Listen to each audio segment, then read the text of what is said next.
अस्सलामुअलैकुम रहमतुल्लाहि वबरकातुहू। मैं Nasheman Begum, assistant teacher TGT government higher primary Urdu boys school Hade Shidenur, Byadgi taluk, ज़िला हावेरी से। पिछली क्लास में हमने 7वीं जमात का सबक number 5 physical and chemical changes यानी कि तिबी और कीमियाई तब्दीलियों के बारे में पढ़ा था। इनके खुसूसियात के बारे में मालूमात भी हासिल की थी और इनके लिए बहुत सी मिसालें भी देखी थी। आज हम जानेंगे लोहे का जंग या फिर जंग खुर्दगी, चुस्तकारी या फिर गैल्वनाइजेशन और क्रिस्टल साजी या फिर क्रिस्टलाइजेशन के बारे में। तो चलिए सबसे पहले जानें लोहे का जंग या जंग खुर्दगी के बारे में। यहाँ पर देखिए जंग लगी हुई कुछ तस्वीरें आपको नज़र आएंगी। हम रोज़ाना ज़िंदगी में लोहे पर जंग लगी हुई बहुत सी चीज़ों का मुशाहिदा करते हैं। अगर हम लोहे का एक टुकड़ा खुले में कुछ वक्त के लिए छोड़ दें तो इस पर भूरे रंग की परत जम जाएगी। यही शय जंग या रस्ट कहलाती है। इस अमल को जंग खुर्दगी कहते हैं। हमने देखा है पार्कों में, फार्म हाउस के गेट पर, पार्कों में या घर के बाहर रखी हुई बेंचें और तकरीबन लोहे की सभी ऐसी चीज़ें जो खुले में रखी हों इन पर जंग लग जाती है। घर में बाहर रखी हुई चीज़ों मेज़, कुर्सियाँ, पाइप, सीढ़ियाँ, सवारियों पर जंग लग जाता है। ऐसा जब होता है जब ये चीज़ें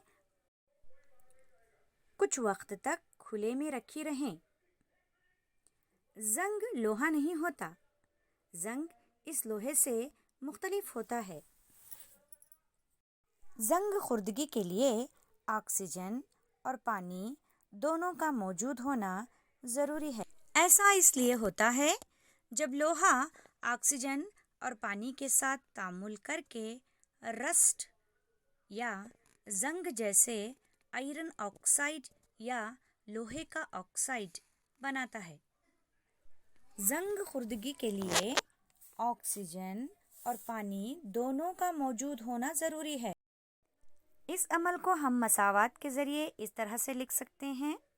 लोहा कीमियाई अलामत Fe, ऑक्सीजन O2 और पानी H2O के साथ तामुल करके जंग बनाता है जिसका कीमियाई ज़ाबिता Fe2O3 है जिसे आयरन ऑक्साइड भी कहते हैं।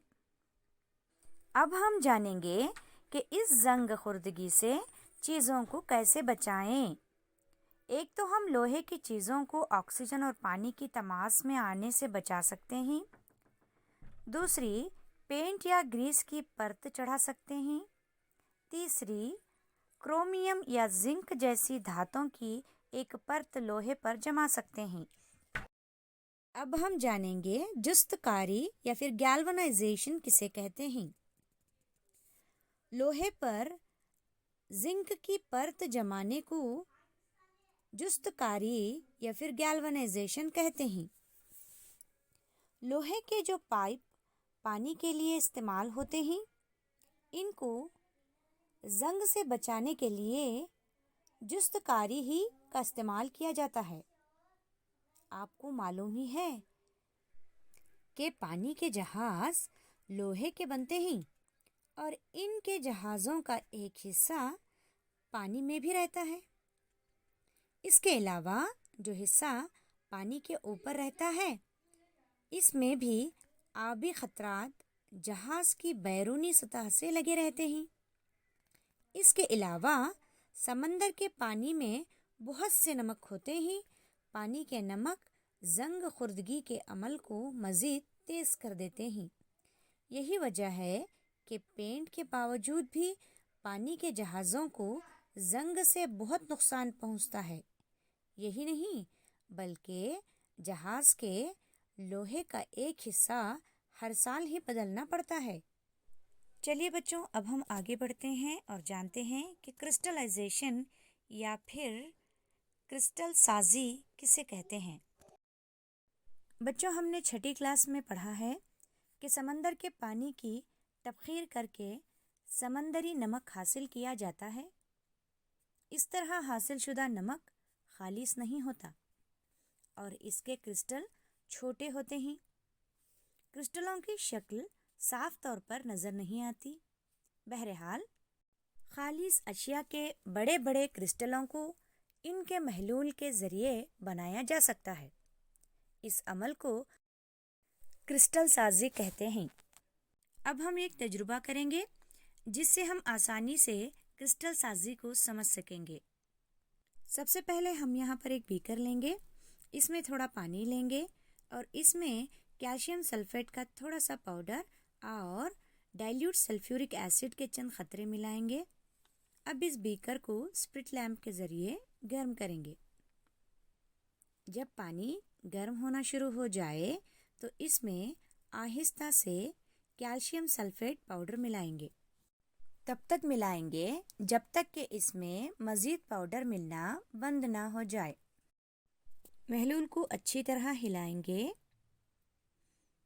اب ایک پینسل پر دھاگا باندھ لیں گے اور اسے ایک خالی بیکر میں رکھیں گے۔